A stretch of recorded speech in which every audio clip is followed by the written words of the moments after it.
I'm Kassidy Warren, and you're listening to Sweet Success.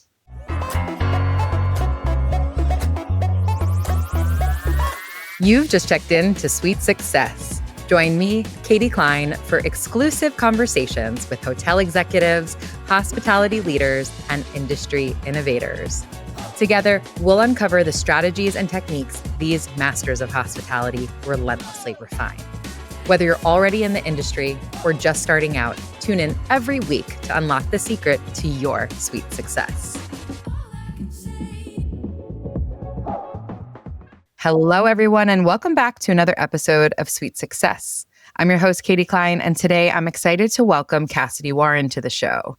Kassidy is the founder of Madrona Capital, a boutique real estate investing firm that specializes in hotels. He's also the host of the For Your Own Good podcast. He's a former engineer who recognized the value in real estate after he quit his job, turned to van life, and started renting out his condo while traveling. He now has a portfolio of hotels and short-term rentals worth $13 million. Kassidy, thank you so much for being here today. I'm so excited to be here, Katie. Thank you. And I think you summed it up. We probably don't need to have an interview. I can just go home with everything that you That's said. the highlight reel. We got to get into all the good stuff now. Well, it's lovely for me to get to see you again. And I just feel like going from intentionally living in a van full-time, traveling the country, probably choosing what you want to do minute by minute, day by day, to now owning an investment firm with $13 million worth of assets under management. It just feels like a big transition. Was it? And what made you make that big shift? Well, going into van life, it was really after getting burned out in corporate. I had climbed the ladder. I had done everything that the world told me to do. I was a really smart, successful engineer that moved into management. I was working on really big projects, but it stopped being fulfilling. And so van life was the move to create space for me and my wife to dream again. It was the move to create space for us to just have fun and play and be outside and take advantage of something that we may never be able to do ever again, because we felt like we were just on the trap, on that wheel, on that hamster wheel, right? So the first day of van life, we basically got our space and we decided that we wanted to invest in real estate. We wanted to invest in short-term rentals and wanted to own short-term rentals all over the world, right? And since Your first day in the van, you had this thought, wow. Yeah, so I mean, that's how burned out we were, but how like ready we were to move on. Mm-hmm. It was the first thing. We were on the road from a small town in Montana to Yellowstone National Park. We were on that main road coming in through West Yellowstone near the reservoir. Mm-hmm. It was one of the roads that washed out. If you're familiar with Yellowstone, you know which road I'm talking about. And we're admiring the beauty of the reservoir, the mountains, and the road. And I look over at my wife and I say, "So, what do you want to do with the rest of your life?" And she looks at me and she says, I want to own Airbnbs all over the world. And I said, great, me too. And that was sort of the extent of the conversation. But we wanted to keep being in van life. We knew we were going to get to it, but we wanted to keep, we had spent all this time and effort living in the van. And so I can fast forward, your question was going from living intentionally in a van, living carefree. Right. Well, I guess how long were you in the van for? Because if day one you have this epiphany, are you parking at day two and like going real estate shopping, or how long did you stay in the van? Yeah, this is a great question, because without the van trip, we wouldn't have invested in Arizona, specifically in Tucson, because we broke down in Tucson. We broke down in a lot of places.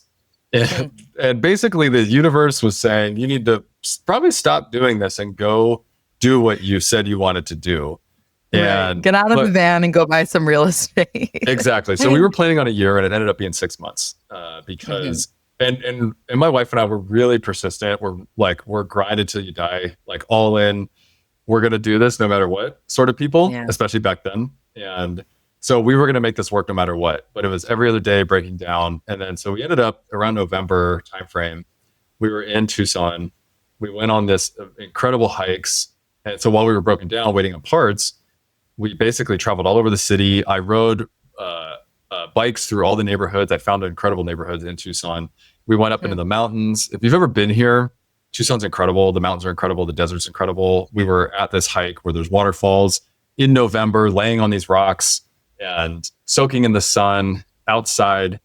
And we were like, oh my God, like this exists. Because we're from Seattle, where in November you're holed up, you're waiting for the snow to come so you can go skiing, but you're not going outside. You're checking the window to see if you can get bundled up to go outside for a quick walk. You're not on a waterfall hike, sunning on a rock in November. So that was our first exposure to like that sort of life that we could live, a life of ease, trying to create a life of ease while still being successful. And so I'm not going to give you all the details, but basically 6 months, we sold the van. After the second time, we had to replace the motor and went back to work, essentially, started consulting. And the consulting work, this is the thing when you have like a goal, is you're willing to do whatever it takes to achieve that goal. And so leaving in the van, that was the first one. And then now that we decided on the real estate, that was the second one. We had never invested in real estate like this, but we knew it was the right path. And as we progressed through the journey, you learn more and more about why real estate is such a big benefit and tax benefits and appreciation and all the things that come along with that. I was just excited to go design, especially with my wife, to go design properties, own real estate. Like it's the American dream, right? It's the American dream to go own real estate and own a house. And so for the next 5 years, we bought 9 short-term rentals, basically 2 a year for the next 5 years. And every property got bigger, more expensive, more renovations, more design. And we were turning them all into Airbnbs. Basically got burned out again because that's just the way that it works. But yeah, so after the van, it was 6 months, and then we really focused on Airbnb for the next few years. Growing our portfolio. Yeah. And it was low interest rates. It was COVID. It was all that stuff. And so I was going to say, because you said you guys had never really invested, at least in that way before, but you kind of, I'm sure, had traveled, had stayed in short-term rental. So that was where the kind of initial intrigue came from. Did you have certain goals? Like, were you thinking, okay, first property, we want to be in Tucson because we want to sun ourselves on these waterfall rocks, and the entry level price in the market is X, so we need to save Y, and then kind of, chugged along towards that? Or how did you think about financing strategies in that early phase? Great question. So my advice is, if you're going to do this, don't quit your job and keep your job and go buy real estate using your corporate job or whatever job you have, income to go get approved for loans. That's the easiest and most straightforward. Right. Yeah. It's hard because you're working a regular job and then you're going to buying real estate. But honestly, that's really one of the only ways out of the trap, is to stay at your job, get conventional lending, and buy 1 to 2 properties a year that you rent out on Airbnb. And I can go into all the details of that. But that's funny that you asked about the goals, because I don't know if we had a specific goal, but I do remember, and this is still in place, there's this rule with Fannie Mae and Freddie Mac that you can only have 10 mortgages. And I was like, I think we need to get to 10 as quickly as possible. Like that was sort of the goal, is like, let's get to 10 as quickly as possible. Obviously buying the right deals, doing all that. But for us, we went back to consulting. It was an S corp, which is not just like a 1099 contractor. So it was a business. We were able to work with a bunch of different lenders where they saw that it was similar type work. So even though we didn't have the 2 years, quote unquote, of employment history, we went and we found all the lenders that would work with us. And that's the trick in real estate, is like, you just need to go find the yes, because there's going to be so many banks that give you no's, And it's about going and finding the yes. And then because of the tax benefits, it was like, okay, we need to keep our active income high so that we can then continue to funnel that money into the real estate. And that was the model that I knew. I didn't know about raising money. I didn't know equity. Like I didn't know about any of that. I just knew, like, make as much money as you can. Save. Go get lending, do the renovations, and then generate cash flow. Make money. Yeah. Make money. And then, so basically for 5 years, we didn't really take a profit at all. We were living very much below our means. We were hustling. We were sleeping in the properties. I don't talk about this much, but we were sleeping like in all the properties, and like sawdust in your eyes, the contractor's knocking on the door at 6 a.m. You're on an air mattress. The houses are full of boxes that you have to then open. You have to move the boxes. You got to get rid of the boxes. You got to get new deliveries. You're ordering materials. You're designing in process. You're working with contractors, and that always goes well. That's always perfect. So it was 5 years of like us basically doing everything and going bigger and doing consulting work and design work and project management and hospitality and hiring people to run the business of guest communications and maintenance. And it was crazy, Katie. So from your first property, you were really putting that team in place. Like you weren't the ones doing the guest communications from that first property. So our first one was in Cleveland, Ohio. And because I remember your original question was like, why? And so we didn't go to Tucson until the second one. Cleveland was the first because we were looking at data and we made a business decision on Cleveland based on our budget. So we bought a house for $277,000. We spent 3 weeks getting it ready. We spent about 20 grand in furnishings and renovations. Like we didn't do a ton to that one, but we made it really great. And we just recently sold that one. But we did all the communications and maintenance requests and all that sort of stuff for that one. And then by the second one, we had found somebody to help us do that. We knew basically it was an interruption to our life. And that was like the first step. And coming from consulting in the business world, it's like, okay, I know that we need to hire people to help us do stuff and we can't live like this. It's 10 p.m. and someone's having an issue with the code or whatever. Like this is not the life that I wanted to set up. Right. Well, that goes back to what you said earlier about kind of, they're almost opposing forces, I suppose, in a way, or are they a life of ease and success? And it sounds like you left your first engineering corporate job because you were burned out and you wanted that life of ease and you thought van life was going to be it. And then as you broke down, you're like, no, and we know what we want to do. And then you were consulting and you had this goal and you were building it and you were doing it, everything that you wanted to do. And you alluded to the fact that you guys burned out again. So do you feel like you can be successful and have a life of ease, or are they exclusive? I think this is life's great question, honestly. I'm not joking. I think this is what we as human beings and entrepreneurs and people struggle with on a daily, weekly, monthly basis. Mm-hmm. This is the great question. Can we have a life of ease and be successful and live our dreams? And so here's how I think about it. Because at the end of our last short-term rental project, which I'm in right now, like the most burned out ever, like hanging on by a thread. And because you did 10 properties in 2 years? Yeah, basically 10 properties in 2 years. Yeah. I mean, my husband and I did 2 short-term rentals in 2 years, and each of them took us probably about 3-4 months to set up. And that was us driving about 3.5 hours from New York City upstate almost every weekend for those 3 or 4 months. We'd take 1 or 2 weekends off here or there. And by the end, we were always like, I never want to see that house. I never want to see upstate. I don't want to be in the car ever again. And then like 1 month would go by and we'd be like, I miss it. I want to get back there. So I can't imagine doing 10 in 2 years. That's exactly how it was. And we were living in them, and we were living in the construction, and we were moving rooms, and there was plastic and tarp and dust. And there's essentially like, and this people are going to hear this and they're going to be like, you're exaggerating, Kassidy. You own a bunch of houses, but there's trauma associated with like each of these properties for us. Like legitimately, the amount of effort and energy and emotion and desire that we put into each of these properties, and this one in particular. And the great thing about this one, and it's called the Drachman. It's one of the ones that I'm most proud of. We did a ton of work to it. The design, I love it. But my wife and I talk about it now because now we're coming down here, we're staying here. We talk about how this is what we created when we were like at our wit's end.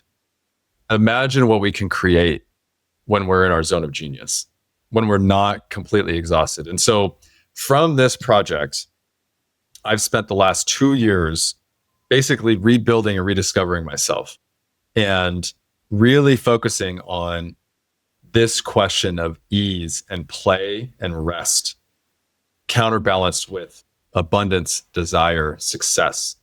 And so where I'm at right now is, you have to find the thing that lights you up the most. You have to find the thing that is your zone of genius, is your superpower.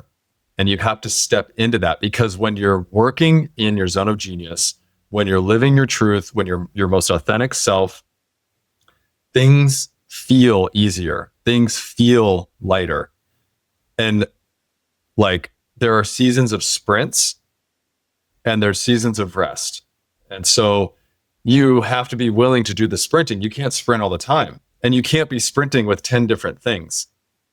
You can sprint with one thing and then rest. And you can then see how other things fit within your world and what you want to do. But especially as we get older, when I was younger, I think it was way easier just to take everything on my shoulders. And now I'm realizing, even just as I get a little bit older, I need to be operating in a space where I'm fulfilled and I'm in my superpower and I feel in flow state and I can create a life of ease. Suffering is optional. There's going to be painful days. There's going to be tough things. There's hard in every single thing that we do, but we don't have to suffer. And so by the end of this, we were really suffering because we had created this business and this way of creating these properties that was like so traumatic and hard on ourselves. But we were just so committed to, like, we know that this is the path.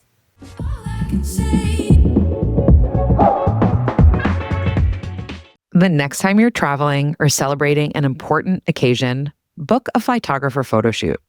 They make it easy to capture memories by connecting you with hand-picked professional photographers in over 350 destinations around the world. I should know. Capturing memories with family and friends is super important to me, and I've booked photographers from Maine to Paris to London. A photographer shoot is an essential part of every trip I plan. They also have an incredible affiliate and travel advisor program.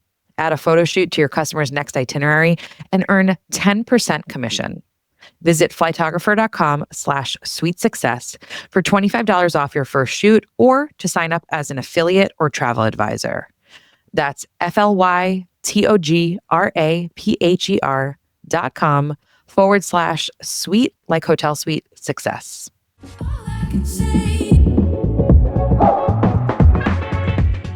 So you almost knew that your zone of genius was in real estate investing. You thought that was through short-term rentals, but because you were taking on too many at once and living in them and not giving yourself a kind of retreat to come back to and go, and not giving yourself that moment of rest, it's not that necessarily what you were doing was wrong, but almost the approach that you had to it was not right for you? 100%. Yeah, 100%.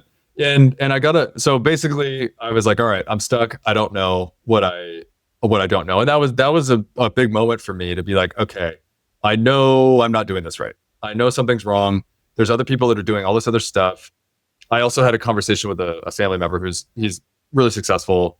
And it was a kind of a tough conversation. And he kind of basically said, you're fucking up, you're messing up, Kassidy.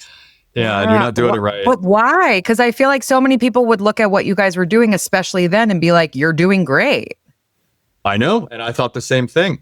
But then so why did he think that you were messing up? Or because there's better and easier ways to do things, and there's bigger businesses to run. Ultimately, and then I ended up getting a business coach. And ultimately, it's like short-term rentals, unless you're really dialed in on a specific type, or you have systems and processes and people supporting a massive business, it's not really big enough to support the life that you want to live necessarily. Now, that's going to be different for every person. But I think for the majority of us, yes, it does good cash flow, but there's just not enough really talented designers and project managers. And you can't run it like a CEO, like you can a hospitality brand or another business. And then there's not the multiples that come with that. And it's a real estate business. It's not a business, which is fine, but you're basically, just investing in real estate in another way. And then there's a lot of risk. You're treating it like a business, but it almost isn't in a way, right? Yes. Yeah, right. I see. Okay. That's right. And that's not to tell anyone not to do short-term rentals. I just have my way of doing it. We'll still invest in residential and there's a specific strategy that we're going to use around how we do short-term rentals in the future. But buying $300,000 houses, putting $50,000 to $100,000 in them, and expecting that you're going to like live the life that you've always wanted is not going to happen. What is the strategy that you would use going forward now that you're armed with all of the information that you have from the past? Yeah. So one is hotels, right? And we can talk about that. But for residential, and this all fits within my velocity of money strategy, which is really based on equity. Sorry, it's really based on leverage, which is just getting debt on a property and the right type of leverage, and forced appreciation. And this is also getting back to people that have a high income W-2 job. Like if you're a software engineer or like you're dual income, no kids, or like you make a lot of money or even just a decent amount of money, this is what you should do. This is, I think, what everybody should do because it's the most advantageous and it's, I think, the quickest way to build wealth and to build real wealth is you go and do essentially like luxury flips. You go find the best zip code in your area or wherever you want to invest. So this house that I'm in is in one of the best zip codes in Tucson. It didn't have a pool and it had a bunch of other stuff that we could do. So we found the best way to go make improvements to this property to increase its value as much as possible. We're making cash flow, but we didn't focus on the cash flow. We focused on increasing the value of the property. And when you buy bigger, if you buy $1 million property in a $2 million neighborhood and you make improvements, your dollar and time are more valuable because it's in a more valuable location and it's a more valuable property. You could go buy a $300,000 lake house in Michigan and spend the same amount of time and money relatively, but you're not going to make the wealth. You're not going to make a $500,000 to $1 million lakefront property in Michigan when you bought it for 300. If you go to a $2 million neighborhood and you buy $1 million property or 1.2 or like use whatever numbers you want, but then you go make improvements. You improve the bathrooms, the kitchen. You're basically doing a luxury flip, and then you turn it into a short-term rental. And it should cash flow, but if you have high-income W-2 jobs, you shouldn't care about the cash flow. You should care about the amount of value that you're creating because really, the cash flow on these properties is only about 10 to 20% of the total money that you'll make on the property itself. So on this property, I'll use rough numbers. In 5 years, the amount of equity that we have should be close to $1 million just on this one property. Wow. The amount of cash flow that we're going to get from that, $250,000 to $400,000, which is a lot of money, but that's over per 5 year. years. No, that's over 5 years. I'm talking net, and I'm talking net cash. Okay. Flow. Mm-hmm. But if you have a high income W-2 job, or this is for anybody, but I'm saying like people think they want to quit their jobs, but I actually think stay in your job as long as you can, buy these properties, do a luxury flip, hold them for 5 years so you get all the tax benefits, and then rinse and repeat. And the majority of your wealth, the majority of the money that you're going to make is from increasing the value of the property, not just from cash flow. And so after 5 years, when you say rinse and repeat, do you mean sell and get your money out? Or do you mean HELOC or home equity it and take the money out that way and keep the property?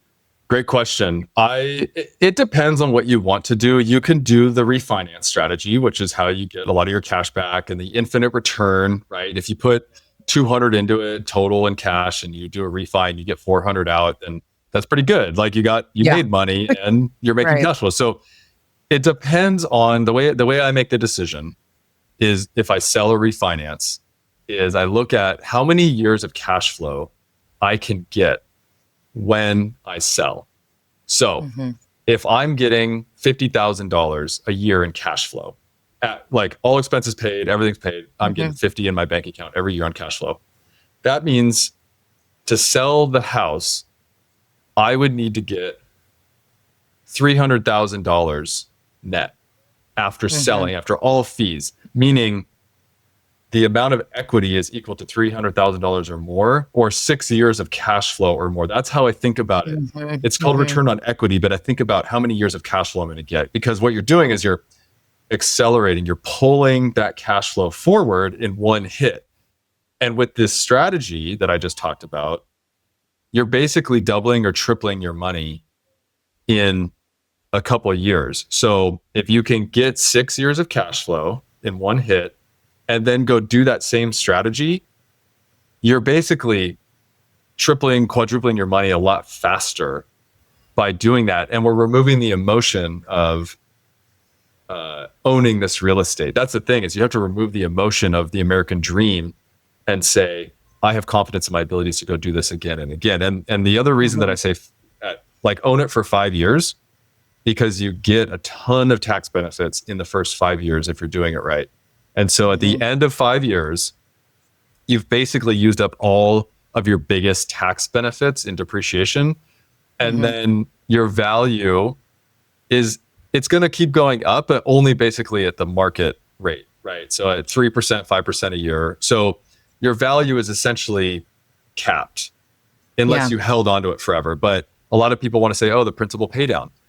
In the first 18 years, the principal pay down is about 5% of the total value of wealth that you're getting. So if you can hold it for 5 years, own it as short-term rental. If you refinance, yes, that's good. You just don't get as much buying power then. So for example, and I know I'm taking over your podcast here, Katie. I believe in this strategy though. This is what we want. Give the people what they want.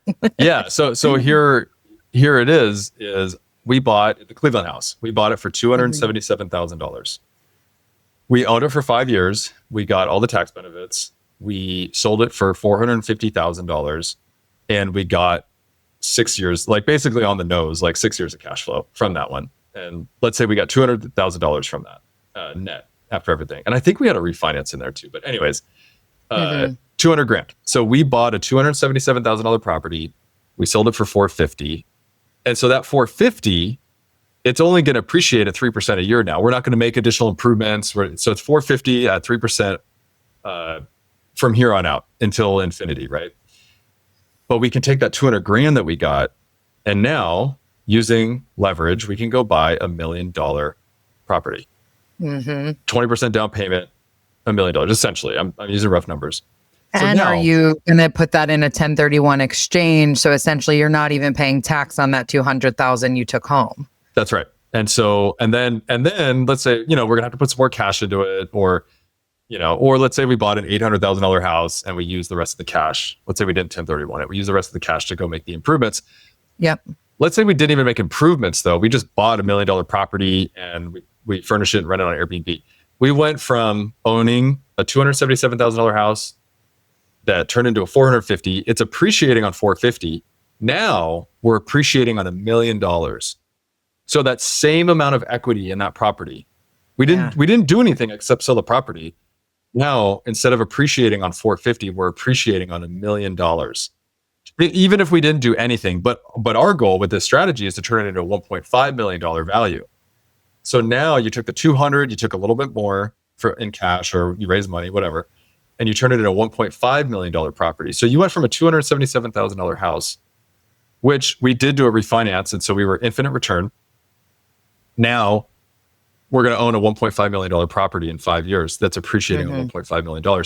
The cash flow comparison is, in my opinion, almost negligible. Cash flow is defense. So I'm talking about creating $500,000 of wealth per property with this strategy. That's my thing, right? If you want to quit your job, you need cash flow. But you could also consider, well, could I go buy $1 million property, turn it into a $2 million property? Do I need cash flow if I just created $1 million in wealth and I sell that property and live on the proceeds? So I'm just here presenting a little bit of a different way of thinking about traditional real estate investing and the strategies that we can use today, given everything that I've done up to this point. So. It's so spot on, because like you said, if all of properties are appreciating by 3 to 5% a year, if you have a $255,000 home or $1 million home, that 3 to 5% really matters.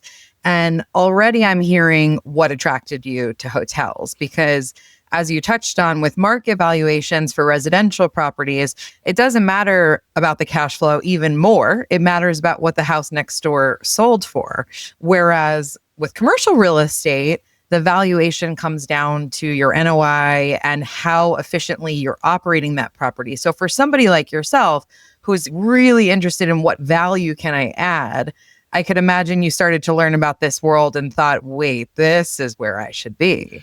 That's what cinched it for me. What you just described is really what cinched it for me, because I love hospitality, I love design, I love the guest experience, but thinking about the time value of money, and just the value of my time and energy, really my energy, I couldn't see me continuing to just grind and grind and grind and grind and grind versus, I can go to and buy a commercial asset that's zoned for its use. Because that's the other thing with Airbnb. It's not zoned for what we're doing it. You're at risk in a lot of areas of losing your investment. And then you just spend all that time and effort and you're doing all this work. So the what you were just describing was the income approach in evaluating properties. So if I can buy a hotel and I can decrease expenses, increase profit, and run it better, market it better, I'm going to increase the overall value of that property. So I'm increasing my cash flow and the value of the property went up. For example, a lot of old hotels have managers units where the manager lives on site. And usually those units are larger than the hotel room. So you can usually turn the manager's unit into 2 rooms for not a ton of extra money on the renovations. And it doesn't cost you anything more to operate those. You already have the staff, you already have the property management, you have everything on site already. You're not going to go hire another person to clean those extra 2 rooms. Usually you can just do it with the existing staff. So let's say you make an extra $50,000 in cash flow, in NOI. In an average market, the value of that property just went up by $500,000. It's NOI divided by cap rate. I'm using 10% for those that know what I'm talking about. And so on an Airbnb, if you increase the cash flow by 50 grand, you're not increasing the value of that property by $500,000. So you can do a little bit of work up front on a hotel and you can make a ton of value on that property. And that's why I love it so much. And then design wise and staffing wise and partnership wise, it's a team sport because there's so much more to go around for everybody. You can afford to bring on really professional people in design and furnishings and procurement. You can act as the CEO or the COO, but you're not the janitor. You're not the project manager. You're not like maybe in some ways, but really you can start to hire the best people and really talented people because you have so much additional value that you can create in these properties. Yeah. And you can be thinking, like you said, like a business leader. I am currently talking to you from one of our short-term rentals in Lake George. And this morning we had an electrician come by. We recently replaced the entire HVAC system, but we still have some electric heat in the house. We want to keep one of them in the basement because it gets very cold down there, but we want to change it to Wi-Fi so that we can make sure that it's turned off when guests leave and what have you. And then we want to turn off entirely the electric heat on the other 2 floors because someone went down and flipped the breaker and we've had like $1,000 electric bills this winter. So that's been a nightmare on top of our gas bills as well. And the electrician was just here and he gave my husband a price, which was not even bad. It was like $350 to do both jobs. And my instinct was to be like, well, surely we could do the thermostat in the basement ourselves. And then I had to zoom out for a second and be like, Katie, you're doing it again, where you are so good at saying, wait, I shouldn't be the janitor and the maintenance person and the cleaner and the this and this. And I'm saving pennies and you're, making dollars instead. So I think it's just so interesting the way you're approaching it. And I know earlier you had mentioned that you took on a business coach. I know when we had chatted, you also had mentioned you joined a hotel mastermind as well. Was that one in the same? And that really what showed you, hey, this is possible for me too? Yeah. So my business coach is Dan Martell, who he was the author, is the author of Buy Back Your Time. And I've gotten to spend some time with him. And he was the one that told me, you need to build a bigger business. Short-term rentals are just not a big enough business. You need enterprise value, which is essentially NOI over cap rate for hotels, but there's more Mhm. to it than that. And he really pushed me on protecting my energy and protecting my time and delegating and really paying attention to like what's the most valuable thing that I can be working on and what lights me up. Like what is the thing that I'm most excited about? Yeah. And so that pushed me into hotels, but his expertise is not real estate and hotels. And so I was like, I think I need a specific coach. And so then I joined the boutique hotel mastermind that Rich Summers has, which I think out of all of them is probably the one where the most hotels are being bought, the people are most active. Like there's a lot of hotels under contract. People are buying a lot of hotels in that mastermind. It's pretty active. And that's when all I needed was this little push, this boost, this community to help me learn the language a little bit and understand Mhm. it and like figure out how to submit LOIs and who are the lenders, what's this SEC stuff about, like all that stuff. And then just get into the rooms. And now I'm connected with all these people and it's totally understandable. And it's just now the thing that I do, right? So now where I'm at, I'm like, okay, we bought this hotel in Solvang, California. I bought it with partners. I raised money, which is another part of velocity of money is if you can raise money, then you're getting free equity, right? You're not spending dollar for dollar to get equity into a property. You can keep your money Mhm. in your own bank account and just go raise money. Mhm. And it's a win-win for everybody. But I raised money. I was afraid of that. I think that was a big fear of mine because it's just I'm like, no, I need to earn my money, trade my time for money, and then I put that into real estate and all that sort of stuff. But Yeah. so I got over that, and then now we're about to relaunch the new hotel in Solvang, and it's going to be incredible. But it was 24 units. The revenue is going to be anywhere from 1.7 to 2 million, and I'm like, I think I need to go bigger, and different. I want to create something different. I want to make it easier and bring in more people or different people, creative people, and create art in nature. And so I'm already learning and being more particular about the thing that I want to work on. I'm getting out of the mode, and this is what I see a lot of real estate investors do. They take whatever deal comes across their desk. There's people that are realtors, they have long-term rentals, they got short-term rentals, they got apartment buildings, they're a wholesaler, but they're not really successful in any one area. But at one point, a deal came across their desk and they had to go get it. They had to go get it because they were just trying to grab money. And now where I'm at is like, okay, we're selling some of these properties. We're gonna put some money in the bank. We're gonna invest in ourselves some more. And I want to go like create an art piece of a hotel. And that's gonna take a little bit. I need to go find it. I need to find the right people, like all that. And then I've got the podcast going on too, and I can talk about that. But like I want to be more selective and go all in on the thing that I want. That's the other thing that Dan Martell really teaches is go all in and turn pro on the thing. Like say no to everything else. So back to the question of like a life of ease versus a life of abundance and success. Subtraction is how you get to a life of ease. When Mhm. you go all in on the one thing, and maybe your one thing is short-term rentals. Maybe it is like, but go all in on the one thing and subtract everything else. The world starts to take you seriously. The more that you step into your power and into that one thing and your zone of genius, the more the doors start to open. Creative solutions appear. You get more creative. If you're context switching throughout the day and you're doing all these different things, you never get the momentum and the universe doesn't take you seriously because you're not committed to one particular thing. If you're just trying to grab opportunity and grab money, like do that for a little bit, but you really need to start subtracting. And that means saying no to people that you used to say yes to. That means not taking deals that you used to take.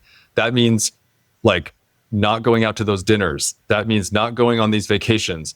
Like literally saying no to people and the old way of doing things. You have to start doing new things to become like the new version of yourself that is this hotel investor or podcaster or whatever it is that you want to do, but it's about going all in and then building in space and time for rest for yourself. So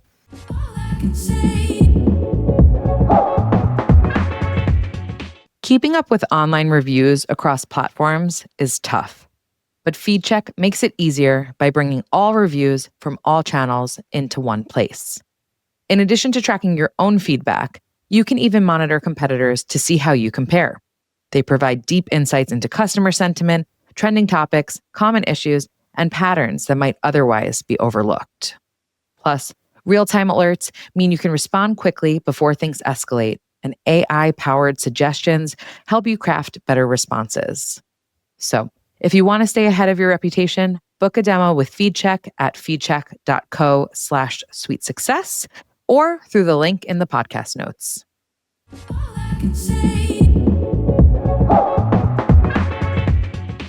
You and I were together at Level Up Your Listing Summit, and Natalie Plummer gave a fantastic presentation where she was saying, she felt all the shoulds of, I'm in this real estate world, this short-term rental world, and I only own 1 or 2 properties. Like, I need to go all in on real estate and I need to go all in.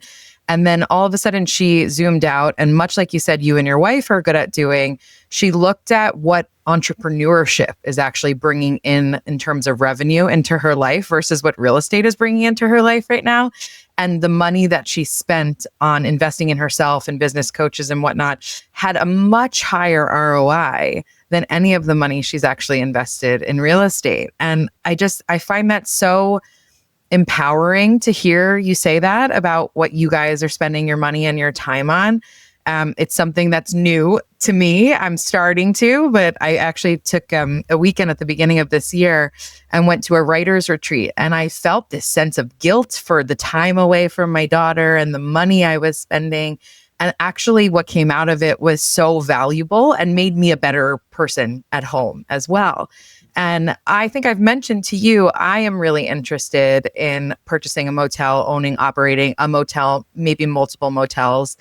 And when I first started thinking about it, I felt a little crazy. And that was the response that I was getting from like my very close group of family and friends was either, wow, you have so much more money than I thought you did, which unfortunately I don't, or, that sounds really hard. I don't think like normal people can do that.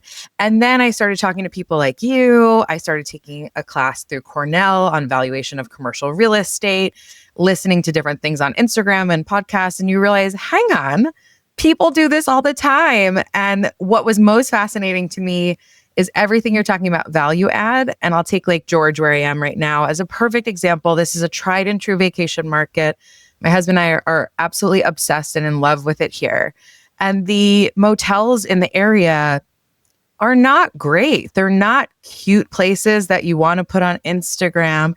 And more than that, when I started really looking into them as like quote unquote competitors, you can't even book online, a lot of them. They literally say, call this phone number during office hours to make a reservation. And to me, from everything you're saying, it's like, well, right there, how much of the bottom line can I raise immediately just by being where customers are? That's exactly right. And that's one of the things that we teach and we talk about is you don't always have to come in and do a bunch of renovations. If they're not on the OTAs, the online travel agencies, huge uptick in revenue. Like huge. And you got to run the deal and is it a good deal and all that? But like, you have to run your numbers, updating the photos, doing a slight refresh, some paint, some new bedding and new beds. And they need a refresh for sure. There's I'm sure they do. I'm sure they do. But like, even just operations and marketing, right? If you can maintain expenses or decrease them and you increase the revenue just by turning on the online travel agencies and having some better photos, that's crazy. Because you're like we were talking about, you're going to increase the value by 6-7 figures just from running it better. Like that does not happen in short-term rentals or any other thing. And you're really running a business at that point too. Yeah. So tell me more about the hotel in Solveig that you were just mentioning. First of all, how did you find the deal in the first place? And then you also had mentioned bringing on capital partners, fundraising as well. Like, how did that all work for you? Yeah, so it's a 24 unit in Solvang, California, which is one of those Danish towns. There's one in Washington called Leavenworth, right? There's windmills and every building looks like you're out of like old Europe. And actually the house that you're in right now, very similar vibes. It's like a chalet. Yeah. Yeah, exactly. There's bakeries and Danishes all over town. It's very cute. Amazing. And when you talk to people, it was really great. When you go tell people that you have a hotel in Solvang, their immediate reaction is, oh, I love Solvang so much. Which feels really good as market research for what you're doing. especially when I first joined the deal, I had never been to Solvang. So it was like, I need to figure out, do people even like this place? And it's the Santa Barbara Mountains, it's wine country. People are having a ton of weddings out there, and it's a great little town. And so the interesting thing about this is we had to do a bunch of different creative financing. So there's actually a big duplex on the property too. It's a gorgeous house that's a duplex. And so we had to separate the hotel from the duplex in the transaction. So we had sub 2 financing, which is where you kind of assume the mortgage essentially, for both the hotel and the house. And then we had to do seller financing on both the hotel and the house. And then we got a bridge lender, so a 3-year bridge to do all the renovations and all that. And then we went and raised equity on the deal as well. So what is that? Like 6 different types of money in the deal on top of the cash that we also put down. But so that's also the great thing about commercial is you can structure deals like that more commonly because lenders are different, and because sellers may not want to collect the entire amount. A lot of them are using this as their retirement, and so they want a check. They want a chunk of money, but they don't want the whole thing because then they got to pay taxes on the whole thing. And so then if you just pay them monthly, quarterly payments like the bank, then they don't have to pay as much in taxes. So now we're finishing up renovations. We found the deal. This is how you find deals. You call brokers and you follow up with brokers, and you call brokers and you follow up with brokers. And so my partners were the ones that found it. It took them a long time. And this one, I think it was under contract, and it went out of contract. And then before they put it back on the market, we were able to get it back under contract again. And that's also why you just keep relationships and you keep following up and you keep the pipeline moving, and you like don't get emotional, and like you submit you submit an offer that is good for you and your investors. So this is something that people get scared of when they get into commercial real estate, is lowballing, because they see the list price and they don't want to go too far under. They're like, oh, well, I'll offer a little bit. But you have to underwrite and analyze the property and the deal and know how much you're going to spend on construction and what the holding costs are and like what your cash flow is going to be and what do you think you're going to get with the new ADR. You can't just look at the price that they have listed and be afraid to come in lower, because you then have to go raise money.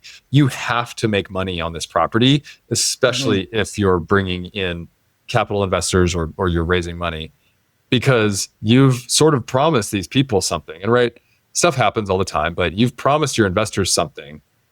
So you need to get it for the right price that you are only willing to pay for it. You need to go into that and know I'm only going to pay this much for it, because if I don't, then I'm not going to make money on it and it's too risky.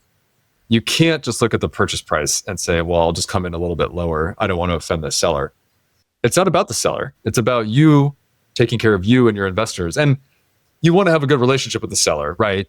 And like, you don't want to just insult them with a lowball offer, but you need to have an informed offer and say, this is why this is the offer. This is what we can do. This is what's important to us, what's important to you. And so it's really a relationship game. This whole thing is really a relationship game. So.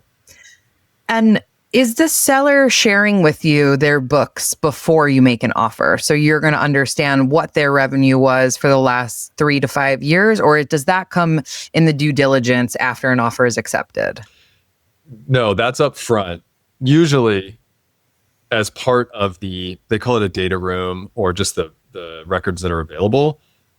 If it's a listed property, meaning it's on Crexy or LoopNet or CoStar, they usually have those available right away, the P&Ls and the balance sheets and maintenance stuff and payroll records and that sort of, not people's names or anything, but you want to look at all of the past years of of the P&L, basically what their expenses are, because just like we talked about, what's the NOI, which will then dictate what the value of the property should be.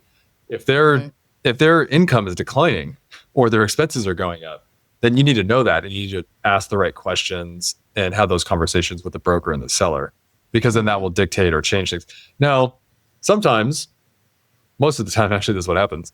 The property is overpriced for what they're making in money, but because you can do seller financing, or you have a good strategy, or you have a good lender, or you're willing to go do things that other people aren't going to do, you can then go figure out the best deal and figure out the best price. The other thing with seller financing is you might come in at a lower price, but if you're paying them payments over a certain period of time, especially if they're interest only payments, they might actually make more money over time because you're paying them interest only payments versus, so there's so many different ways to structure these things, but you need to know their financials up front. And if they don't have any financials, usually then that's like the price gets discounted. Right. But that's up to the seller if they're willing to work with you. So, and if you are speaking to a seller's broker or seller's agent, do you have your own agent, or are you doing that directly, or one of your partners doing that directly? Like, is it like it is in residential where you really need agent to agent, though of course that's changing a bit now too? Or I feel like a lot of these creative financing strategies might be more effective the less agents that are involved. You tell me. Yep. 99% of deals are done with one broker. So they call them brokers, they're not agents, and it's one broker. You work directly through the broker. There's varying degrees of quality of brokers, right? Just like in residential real estate. Sure. But I actually prefer working through one person because their whole goal is to make the deal happen. Yes. They only get paid when the deal closes. So right. Yes, they're going to represent the seller, but they want the deal to happen. Right. So they're going to try to do, the good ones will try to do whatever they can to make the deal happen within reason for everybody. So, and again, like the really great brokers, they know that, and they know how to work the deals, and they know how to talk to the sellers. They know how to talk to the buyers. They know how to close the transaction. And that's kind of how you have to think about it. How can we close the transaction so that it works for everybody? I could talk to you about buying hotels for hours and hours and hours, but I want to hear a little bit about your podcast, For Your Own Good. What made you start it? When did you start it? And what should people know when they're done listening to this episode and they want to shoot over and check out yours? Yeah, the name of the podcast is For Your Own Good. It's on Spotify, Apple. We're doing video. So on Spotify, there's video. We've started uploading to YouTube. And it's called For Your Own Good because I feel like I have things that I want to say that people need to hear. And I want to have conversations with people that are things that are for your own good, things that you need to hear that maybe you're not exposed to or that you haven't heard before, right? And so the way I do it is I've got 2 guest interviews a week. There is a real estate finance guest essentially, and then there's like a non-real estate finance guest. So like I had my buddy Neil, who runs hotels. He's owned a bunch of hotels on that just released. And then I talked to a really amazing astrologer, tarot card reader, naturopath, sound healer, because I think people need to hear a lot of that stuff too. And she's a really normal person. Like she's right. And my goal is to expose people to conversations, and then also talk to them about velocity of money, about stepping into their superpower, turning pro. Right. So my solo episodes are really centered around, really trying to hype people up and get in touch with themselves a little bit more.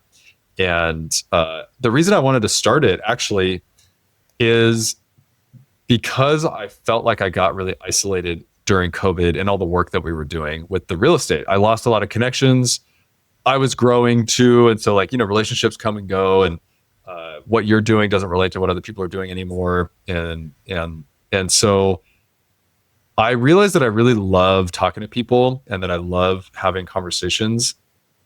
I love pulling people's stories. I love pulling the nuggets out and allowing people to have space to go just talk about that stuff.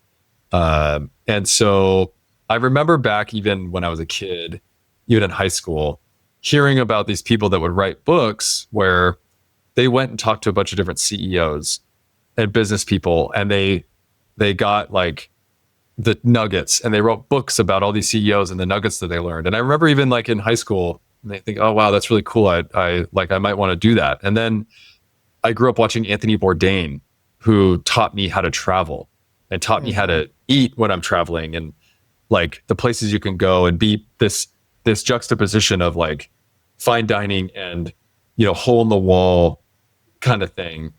And like this way about him. And so I feel like I've always had it in me to go start this podcast. And so this is me kind of stepping into my superpower. Like when I'm talking to guests, I'm like in flow state and I love it. And I've been traveling. I'm like on tour basically. I'm bringing all my camera equipment, all the microphones. I'm traveling to different cities, like basically 1 to 2 times a month. I'm going to Austin next week. This will be the second time. I've got 7 guests lined up. They're all getting bigger audiences. Like I sponsored the Level Up Your Listing conference. I did 14 episodes there. So I'm trying to make this like the best podcast in the world. I'm like trying to be great at this. And I love it. yeah, and I've really enjoyed the response. I love doing it, and it's going to get better. I'm going to plan on doing like live events where we can have big guests with an audience, and we do the podcast, but we do Q&A. So I've got a lot of stuff planned, and I want people to follow along and see. And I'm really happy to be sharing all this stuff with everybody. Well, listeners, YouTube viewers, definitely be sure to check it out. If you want a really friendly episode to start with, you can check out yours truly, talking to Kassidy. But Kassidy, I want to ask you the last 3 questions that I ask every single guest. And the first is, what was the best hospitality experience you've ever had? I don't have I'm sure I have some that are just like, oh, I got this free thing and I was in the hotel and sitting on the beach and all this. But really, honestly, I've got, because I know you're going to ask me what the worst one is too, and they're related. So the best one is when I first did enterprise rental cars, like walk up car service, basically. Mm-hmm. And I think it was at the Phoenix airport. I landed, I like walked to the parking garage with the rental cars. They basically tossed me the keys like in the commercial, and I drove off with my rental car, and I didn't have to really talk to anybody. I could go to my destination. I could go grab dinner. I could go to the hotel. It took 20 seconds. You know what I mean? Wow. So like that to me, they know their customer, mm-hmm. right? They just want their freaking car, and they want it to be clean, and they want to be able to land and go to wherever they're going. They don't want to talk to you, right? Like, I love you guys. I love people, but I just want my car and I want to go. So that was honestly one of the best ones. And what about one of the worst hospitality experiences you've ever had? So, rental car in Italy. I didn't go with a US brand. And our connecting flight got delayed, and actually overnight, which this was also a good experience. Was able to go on their app and rebook the flight instead of waiting in line with 100 other people to go rebook the flight. So that was like Air France. They sent me a text, and I clicked it and I rebooked while at the gate, with everyone like, oh, we got to go down and get our new flights. And I literally had it all rebooked then. So that was a good one. But with this Italy rental car, we stayed overnight, and I sort of remembered something in the contract, or like I read it, that was like, oh, if you're going to be late, call us or email us. You might not have your car. And I was like, there's no way. And so I emailed, I called, nobody responded. We showed up the next day, and they're like, oh yeah, we don't have your car. Sorry. And I was like, okay, well, can I get a car? Like, we don't have any cars, or you can pay us. And I was like, okay, do I get a refund? No. And I was like, well, I prepaid. You have to hold my car. I prepaid. You hold my car. They're like, no, if you're an hour late, you lose the reservation. So, and there was no way. It was a total scam. And I read online it was a total scam. I should have known. But we had to go to the rental car counter at the airport in Italy and go rent a car. Like, that's like the worst position to be in. You just arrived. You're going to pay whatever they're telling you is at that point. Yep, exactly. So I think we ended up paying like almost $1,000 for this rental car, and it was this little hunk of junk. So that was probably the worst hospitality experience. I felt totally scammed, and they were just lying to me to my face. And, but I couldn't do anything. So right, except for learn a lesson for next time, I guess. Yes. Yeah, that was one of my big learning moments in my life. I was like, I can't do anything about this. I can't really get upset. Like, what is me yelling or screaming? Like, nothing's going to happen. I had to walk away and go do what needed to be done. So. Mm-hmm. And final question for you. What does hospitality mean to you? And is there anyone, a person, a brand that you feel like has truly mastered it? I'm not great at identifying the brands that knock it out of the park. I actually haven't done enough recent traveling and research. I think, like I mentioned with the enterprise rental car, I think real hospitality is knowing who your guest or customer or client is and anticipating their needs. Like anticipating your needs beyond what you even think is possible. And there's this common term, it's called surprise and delight, right? I think that really is hospitality. It's speaking to people like they're normal human beings. It's not believing that they have unreasonable expectations. It's not rolling your eyes. Like, I think a lot of people in the hospitality industry, they get disenfranchised and disillusioned by dealing with guests.